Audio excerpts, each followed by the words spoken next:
Perfect. So yeah, like Trent said, my name is Jacob Wathen. I am a real estate agent with Uptown Properties, and here to talk to you a little bit about the current numbers for the November market update that just came out about a week ago. All right, so starting out with the total active listings. This graph just shows the total active listings over the last 3 years in the Portland Metro. As you can see, 2020 has looked a lot different than 2018 and 2019 in terms of total active listings and a lot of other factors in the real estate world. But November certainly continued the trend of significantly less active listings than is typical for November. And in November of 2020, there were 3,974 active listings compared to 6,695 in November of 2019 and 7,483 in November of 2018. So that's just a sign of a lot of people are still buying homes. We've got really, really low total active listings at the moment. All right, so despite the fact that the total active listings is down 41% in the Portland Metro, new listings at 2,238 actually did increase 5.7%, slightly above the green tick there is the triangle of 2020. And that being said, new listings did also decrease significantly going from October to November of 2020. That's a 36.3% decrease, which is kind of typical, especially due to Thanksgiving, the holiday season. People are, less likely to sell their homes at this time. So new listings are going to drop quite a bit, but still a little bit more than last year. So yeah, overall, we had more listings come on the market in November of 2020 compared to November of 2019. But yeah, just the significant decrease from October to November is pretty apparent, and I'm feeling it in my business. A lot of my clients are stressed out because my buyers are stressed out because there's just no homes on the market for them. Or they're 21 offers on the same house, or I think the highest was 34, which was an offer tried to put in a couple days ago. So 34 offers on one home. Yeah, the lack of new listings coming on the market from April to June, which you can kind of see here, just had a very serious impact, and we're really just still feeling that today. All right, and then pending sales at 2,557 increased 12.4% from the 2,274 offers accepted in November of 2019, and it decreased 20.1% from the 3,199 offers accepted in October of 2020. So again, year over year, there was an increase of 12.4%, which is significant, but month to month from October to November of this year, there was a significant decrease of 20.1% pending sales. So this 20.1% decrease from October to November does make a lot of sense considering there was a 36.3% decrease in new listings that came on the market. Jacob, real quick, you said there was a place that had 34 offers on it. Do you remember what price range and what area that was in? I do. It's very fresh in my mind. It's the last offer I wrote. It was in Southeast Portland, and it was listed at $345. And I believe the agent told me it was in the range of $470 is where it was at last I saw. So about what was that, $140,000 bump in price. And it was probably worth about $400, but wow, I was pretty shocked. And people were waiving their appraisal contingencies, their inspection contingencies, just insane. Wow. Yeah, so it is still a great seller's market, especially when you go beneath the average sales price in the Portland metro area. Yeah, so that's pending sales in Portland. And then closed sales leads directly into that. So as you can see from this red line here, these are all the 2020 numbers.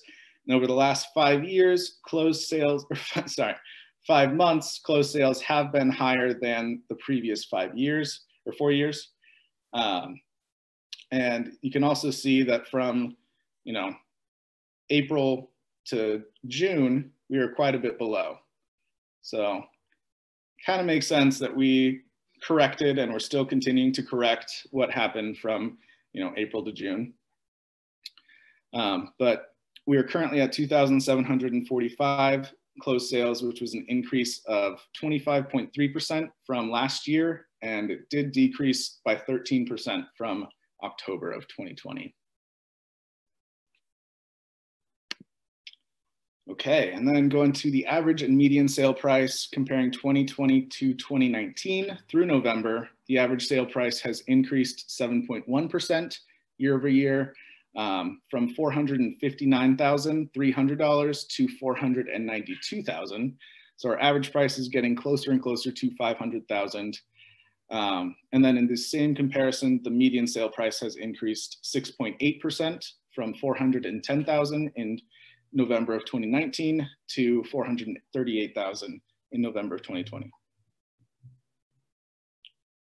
All right, and then this graph just shows the average total market time, and total market time increased by 3 days, from 38 days in October of 2020 to 41 days in November of 2020.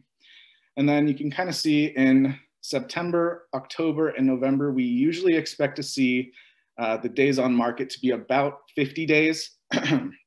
Whereas in 2020, we have had a much higher buyer demand in the fall, which resulted in lower average days on market. And I do expect that this is going to continue for the next few months, as there's still a lot of pent-up buyer demand. So that's just the difference from here to there. It'll probably tick back up a little bit more in December, as again is typical during the holidays and everything like that. But I don't think it's going to get anywhere near to these 2 points here from 2018 to 2019. Okay, and then yeah, inventory is still incredibly low. It's been low for the last few months, but here we are at 1 month flat. And of course, 1 month of inventory, as we've talked about a few times, just means that if there are no other homes listed on the market, we would burn through the current inventory within 1 month. And the lower you get to 0 months, the more of a seller's market it is. And then when you get to close to 6 months and beyond, that's when it's considered a buyer's market, a significant buyer's market. But we are in a very, very hot seller's market still. Please list your properties if you have them and you're considering it, because there's a lot of people that would love to get into new homes. Yeah, but you can see that it's really not that common for even, October, November, December. Usually we're close to 2.5 or so. And then here we are sitting at 1 month, which is just crazy. Okay, and then this is just an overview of everything I mentioned already. The one thing I want to address specifically here is that year to date, there have been 36,619 new listings. That is a 6.7% decrease from the 39,248 new listings that we saw from January to November of 2019. So in the same chunk of time in 2019 to 2020, there's been a 6.7% decrease in new listings. And that again goes back to what we saw in, April to June or so, when there was just a lot of people decided to not list their markets as a result of, list their properties as a result of COVID-19 and all the uncertainty and just not wanting people in your home at that time. So we're still seeing the impacts of that, and we're kind of just trying to catch back up from that impact. All right, and then there were 43 small multifamily homes sold in November versus 66 sold in October. So pretty significant decrease, about 35% from October to November.